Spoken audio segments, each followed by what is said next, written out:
શ્રી ગણેશાય નમઃ. જય શ્રી કૃષ્ણ, જય માતાજી. સ્વાગત છે તમારું અમારી યુટ્યુબ ચેનલમાં. મિત્રો, આજના વિડીયોમાં આપણે જોઈશું માગશર સુદ 11 એટલે કે મોક્ષદા એકાદશી ક્યારે છે. 11 ડિસેમ્બર કે 12 ડિસેમ્બર 2024ના રોજ તથા મોક્ષદા એકાદશીની વ્રત વિધિ, તેના મુહૂર્ત વિશે જોઈશું તથા પારણા અને આ દિવસે શું કરવું શું ન કરવું તેના વિશે માહિતી મેળવીશું. આપને જો આ વિડીયો પસંદ આવે તો વિડીયોને લાઈક કરજો, શેર કરજો અને આપ જો અમારી ચેનલ ઉપર નવા હોવ તો અમારી ચેનલને સબસ્ક્રાઈબ જરૂરથી કરજો, જેથી કરીને નવા વિડીયોની માહિતી આપ સુધી તુરંત જ પહોંચી શકે. ધન્યવાદ. શાંતાકારમ ભુજગશયનમ પદ્મનાભમ સુરેશમ વિશ્વાધારમ ગગનસદૃશમ મેઘવર્ણમ શુભાંગમ લક્ષ્મીકાંતમ કમલનયનમ યોગીભીધ્યાર્નગમ્યમ વંદે વિષ્ણુ ભવભયહરમ સર્વલોકૈકનાથમ. બોલો શ્રી વિષ્ણુ ભગવાનની જય. તમામ એકાદશીઓના વ્રત ભગવાન શ્રી વિષ્ણુને સમર્પિત રહે છે. વર્ષ દરમિયાન કુલ 24 એકાદશીઓના વ્રત રાખવામાં આવે છે. અધિક માસ હોય ત્યારે તેની સંખ્યા 26 થઈ જાય છે. માગશર મહિનાની શુક્લ પક્ષની એકાદશી તિથિને મોક્ષદા એકાદશી કહેવામાં આવે છે. જીવનના અહંકાર, અભિમાન વગેરેમાંથી મુક્તિ અપાવનારી એકાદશી એટલે કે મોક્ષદા એકાદશી. આ એકાદશી ખાસ એટલા માટે છે કે આજે ગીતા જયંતી પણ ઉજવવામાં આવે છે. ભગવાન શ્રી કૃષ્ણે અર્જુનને ગીતાનો બોધ આજે જ આપ્યો હતો. આ દિવસે ગીતાનો પાઠ કરવો જ જોઈએ. આથી ભગવાન શ્રી કૃષ્ણ અત્યંત પ્રસન્ન થાય છે અને લાભની પ્રાપ્તિ થાય છે તથા સર્વે પાપોમાંથી મુક્તિ મળે છે. એકાદશીનું વ્રત કરવા માત્રથી કે તેની કથા સાંભળવાથી સર્વે પાપો નષ્ટ થાય છે. આ એકાદશીનું વ્રત કરીને જો આ વ્રતનું પુણ્ય પિતૃઓને અર્પણ કરવામાં આવે તો પિતૃઓને પણ મુક્તિ મળે છે. આ મોક્ષદા એકાદશીની તિથિ ભગવાન શ્રી વિષ્ણુ નારાયણને સમર્પિત છે. તેથી આજના દિવસે વ્રત કરનારે ભગવાન વિષ્ણુનું પૂજન અવશ્ય કરવું જોઈએ. એકાદશીનું વ્રત ભગવાન વિષ્ણુને જ સમર્પિત છે, પરંતુ તેની સાથે દેવી લક્ષ્મીની પૂજા કરવાની પણ પરંપરા છે. બ્રહ્માંડ પુરાણની માન્યતાઓ અનુસાર મોક્ષદા એકાદશીનું વ્રત કરવાથી ઘરમાં સુખ, શાંતિ અને સમૃદ્ધિ આવે છે. સંતાન પ્રાપ્તિના આશીર્વાદ મળે છે અને મોક્ષ પ્રાપ્ત થાય છે. આ મોક્ષદા એકાદશીના દિવસે અનેક શુભ યોગ બની રહ્યા છે. મોક્ષદા એકાદશીના દિવસે રેવતી નક્ષત્ર સાથે વરિયાન અને પરિગ યોગનું નિર્માણ થઈ રહ્યું છે. માટે આ દિવસનું મહત્વ ખૂબ જ વધુ બની જાય છે. આ એકાદશીના દિવસે ભગવાન શ્રી કૃષ્ણએ મહાભારતની શરૂઆત પહેલા અર્જુનને શ્રીમદ ભાગવદ્ ગીતાનો ઉપદેશ આપ્યો હતો. આ કારણથી આ દિવસે ભગવાન વિષ્ણુ, માતા લક્ષ્મી અને ભગવાન શ્રી કૃષ્ણના દામોદર સ્વરૂપની પણ પૂજા કરવામાં આવે છે. તો મિત્રો, સૌપ્રથમ આપણે આ એકાદશીના તિથિના મુહૂર્ત વિશે જાણી લઈએ કે મોક્ષદા એકાદશીની તિથિ ક્યારે આરંભ થાય છે અને ક્યારે પૂર્ણ થાય છે તથા વ્રત કઈ તારીખે કરવાનું છે અને પારણા ક્યારે કરવાના છે. મોક્ષદા એકાદશીની તિથિ પ્રારંભ થાય છે 11 ડિસેમ્બર 2024ના રોજ સવારે લગભગ 3:42 આસપાસ અને આ તિથિ પૂર્ણ થાય છે 12 ડિસેમ્બર 2024ના રોજ સવારે લગભગ 1:09 આસપાસ. હિન્દુ ધર્મમાં એકાદશીનું વ્રત આપણે ઉદયાતિથિ પ્રમાણે કરીએ છીએ, તેથી ઉદયાતિથિ પ્રમાણે આ વ્રત 11 ડિસેમ્બર 2024 અને બુધવારના દિવસે રાખવામાં આવશે. હવે આપણે જોઈશું મોક્ષદા એકાદશીના પારણા ક્યારે કરવાના છે. મોક્ષદા એકાદશીના પારણા 12 ડિસેમ્બર 2024ના રોજ સવારે 7:05 થી 9:09 વચ્ચે કરી લેવા જોઈએ. મોક્ષદા એકાદશીના વ્રત સમાન બીજું કોઈ વ્રત નથી.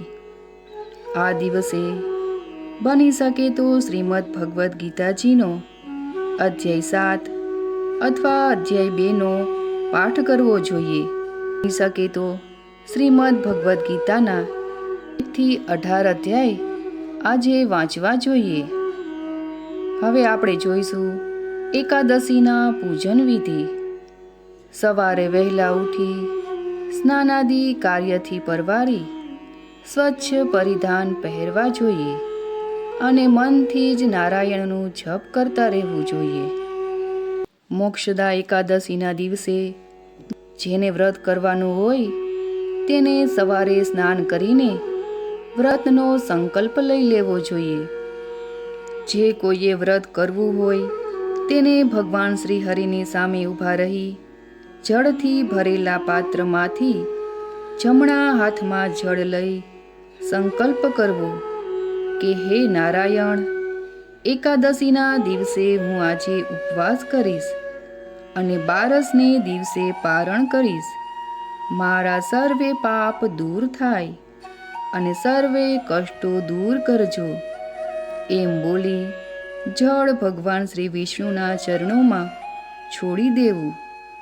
આમ પ્રભુ પાસે સંકલ્પ કરવાથી વ્રત કરનારને બળ મળી રહે છે અને વ્રત કરનારે પ્રભુ પાસે 2 હાથ જોડી ગદગદ કંઠે પ્રાર્થના કરી કહેવું કે મને અંધકાર રૂપ અજ્ઞાનથી બહાર કાઢો. ત્યારબાદ ઘરના મંદિરને સ્વચ્છ કરી લેવું. આપણા ઘરના મંદિરમાં આપણા ઈષ્ટદેવનું પૂજન કરવાની સાથે સાથે આજના દિવસે ભગવાન શ્રી નારાયણની મૂર્તિને ગંગાજળથી કે પંચામૃતથી સ્નાન કરાવવું જોઈએ. ત્યારબાદ તેનું પૂજન કરવું અને પછી ધૂપ દીપ નૈવેદ્યથી પૂજન કરવું જોઈએ. ભગવાનના ચરણોમાં તુલસીપત્ર ધરવા જોઈએ. ત્યારબાદ ભગવાન શ્રી વિષ્ણુની પૂજા આરાધના કરવી જોઈએ. પૂજા આરાધના કરતી વખતે ઓમ શ્રી વિષ્ણવે ચ વિદ્મવે વાસુદેવાય ધીમહિ તન્નો વિષ્ણુ પ્રચોદયાત મંત્રનો બની શકે તો 108 વાર જાપ કરવો જોઈએ. તેની સાથે વિષ્ણુ સહસ્ત્ર નામ સ્ત્રોતનો પાઠ પણ કરી શકાય છે અને તેની સાથે ભગવાન વિષ્ણુની સ્તુતિ પણ કરી શકાય છે. ત્યારબાદ ભગવાન વિષ્ણુને પીળું ફળ એટલે કે કેળું, ધાણાનો પંજરી, માખણની ખીર, પંચામૃત, પીળા રંગની મીઠાઈ જેવી વસ્તુઓનો ભોગ ચડાવો અને આ બધા પ્રસાદમાં 1 તુલસી પત્ર અવશ્ય પધરાવવું જોઈએ. આનાથી ભગવાન વિષ્ણુ અત્યંત પ્રસન્ન થાય છે અને જાતકની મનોકામના પૂર્ણ કરે છે. ભગવાન વિષ્ણુ પ્રસન્ન થતાની સાથે જ ઘરમાં સુખ, શાંતિ, સમૃદ્ધિ અને વૃદ્ધિ થાય છે.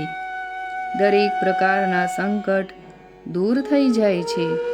ત્યારબાદ જો ભગવાનની આરતી આવડતી હોય તો આરતી ઉતારવી જોઈએ અને ત્યારબાદ એકાદશીની વ્રત કથા સાંભળવી જોઈએ અને નૈવેદ્યમાં જે પ્રસાદ ધરાવ્યો હોય તેની પ્રસાદી લઈ શકાય છે. જે કોઈ સાચા મનથી આ વ્રત કરે છે અથવા તો ભગવાન નારાયણની પૂજા કરે છે તેને વૈકુંઠ ધામની પ્રાપ્તિ થાય છે તેવો મહિમા છે. મોક્ષદા એકાદશી એટલે કે મોક્ષ આપનાર એકાદશી. આજે ભગવાન શ્રી કૃષ્ણની વહાલી એવી ગાય માતાની પૂજા કરવી જોઈએ. બની શકે તો તેમને આજના દિવસે રોટલી ખવડાવવી જોઈએ. પીપળાના થડમાં જળ રેડવું જોઈએ. પિતૃદેવતાનું સ્મરણ કરીને યથા યોગ્ય દાન પુણ્ય કરી શકાય છે. એકાદશીના દિવસે તુલસીજીને સવાર સાંજ ધૂપ દીપ કરીને પૂજા કરવી જોઈએ.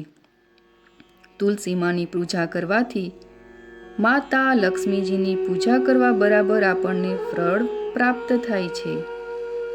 એકાદશીના બીજા દિવસે એટલે કે બારસના દિવસે પારણામાં સાત્વિક ભોજનનો જ આહાર લેવો. તામસિક વસ્તુઓ ખાવી નહીં. ચા, દૂધ અથવા તો કોફી પણ લઈ શકાય છે. વિષ્ણુ ભગવાનનું વચન છે કે પારણ કર્યા પછી નારાયણને ચડાવેલું તુલસી પત્ર ખાવાથી સઘળા પાપો નાશ પામે છે અને 100 ચાંદ્રાયણથી પણ અધિક પુણ્ય આપણને મળે છે. હવે આપણે જોઈશું એકાદશી તિથિએ શું કરવું અને શું ન કરવું. આ તિથિમાં વૃક્ષ છોડના ફૂલ તથા પાન તોડવા જોઈએ નહીં. વિષ્ણુજીની પૂજામાં તુલસીના પાન ચઢાવવા હોય તો 1 દિવસ પહેલાં જ પાન તોડી લેવા જોઈએ. એકાદશીના 1 દિવસ અગાઉ સૂર્યાસ્ત પહેલાં ઘરમાં કચરા વાળીને સાફ સફાઈ કરી લેવી. એકાદશીના દિવસે કચરો વાળવો જોઈએ નહીં, કારણ કે આવું કરવાથી કીડી અને સૂક્ષ્મ જીવ મૃત્યુ પામે છે અને તેનું પાપ લાગે છે. આ તિથિએ વાળ, દાઢી અને નખ નહીં કાપવા જોઈએ. આ દિવસે ભોગ વિલાસથી પણ દૂર રહેવું જોઈએ. એકાદશીના દિવસે કોઈની પણ નિંદા કુથલી કરવી નહીં. કોઈ પણ વ્યક્તિની અવગણના કરવી નહીં. ગરીબ અને ઉંમરમાં મોટા વ્યક્તિઓનું અપમાન કરવું નહીં. ખોટું બોલવાથી પણ બચવું જોઈએ. એકાદશીએ ગુસ્સો અને વાદ વિવાદથી દૂર રહેવું જોઈએ. એકાદશીના દિવસે બની શકે તો રાત્રે 12 વાગ્યા સુધી જાગરણ કરી શકાય છે અને ત્યારે ભગવાન વિષ્ણુના ભજન કીર્તન કરવા જોઈએ. તેનાથી ભગવાન વિષ્ણુની કૃપા મળે છે.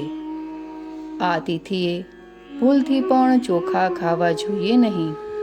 વિષ્ણુ પુરાણ પ્રમાણે એકાદશીએ ચોખા ખાવાથી પુણ્ય ફળ નષ્ટ થઈ જાય છે. આ તિથિએ રીંગણ, મસૂરની દાળ વગેરેનું પણ સેવન કરવું નહીં. માંસ, દારૂ, ડુંગળી, લસણ જેવી તામસી વસ્તુઓથી પણ દૂર રહેવું જોઈએ. આ દિવસે કોઈ અન્ય વ્યક્તિ દ્વારા આપેલું અનાજ પણ ગ્રહણ કરવું નહીં. તેનાથી પણ પુણ્ય નષ્ટ થઈ જાય છે. એકાદશીએ ભગવાન વિષ્ણુની પૂજામાં મીઠું પાન ચઢાવવામાં આવે છે, એટલે આ દિવસે પાનનું સેવન બને તો ન કરવું જોઈએ. તો મિત્રો, આપને આ વિડીયો કેવો લાગ્યો તે અમને કમેન્ટ બોક્સમાં અવશ્ય જણાવજો. અને અમારો વિડીયો પસંદ આવે તો વિડીયોને લાઈક કરજો. તમારી એક લાઈક અને એક કમેન્ટથી અમને આગળ વિડીયો બનાવવાની પ્રેરણા મળે છે. મળીશું એક નવા વિડીયોની સાથે. ત્યાં સુધી મને રજા આપશો અને એકાદશીના આપ સૌને જય શ્રી કૃષ્ણ.